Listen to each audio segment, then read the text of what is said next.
នឹកថ្មីថ្មី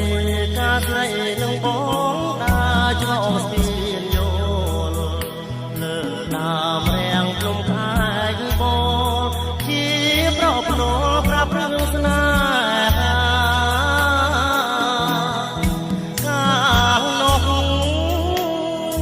បងទៅជួបជីវ៉ាបងលួចចោលបន្ទុយនេត្រាប្រាប់ថា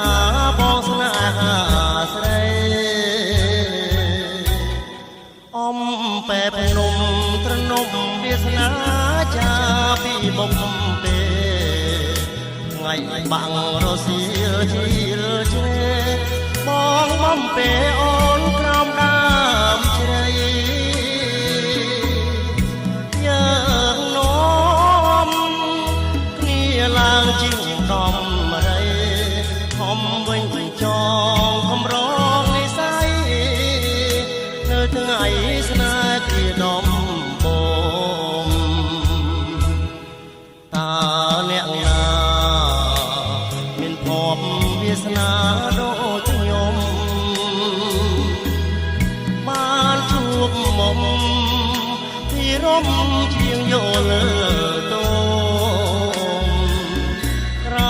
មដើមជ្រៃក្រំសងខំញញឹមពេញទូរនរត់ញាប់ញ័របែងដោពេលតងយល់ទៅយល់មកកាមួយតងបងនឹងឈងដង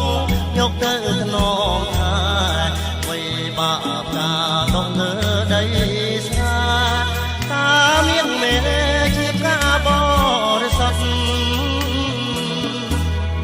សូមស្ពានជួយចាំពាក្យសំបត្តិទួងផានដីរលីរលត់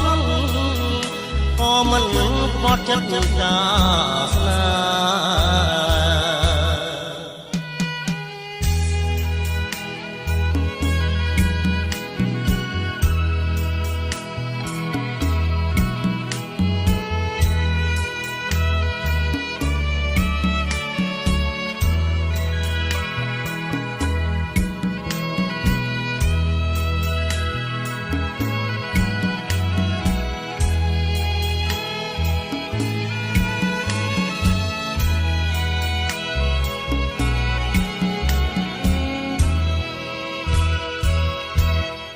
តា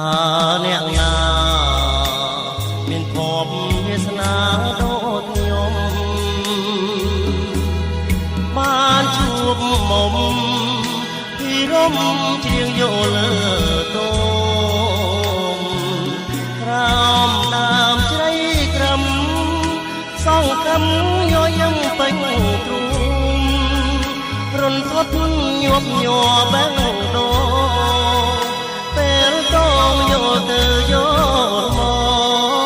កកាមួយតងបងនឹងឈងដងយកទៅថ្នមថាអ្វីបាបកាដងលើដីស្រាតាមានមេជាកាបរិសុទ្ធសូមស្ពានជួយចាំពាក្យសំបត្តិទួងផានដីរលីរលត់ក៏មិនខ្វត់ចិត្តការស្នេហ៍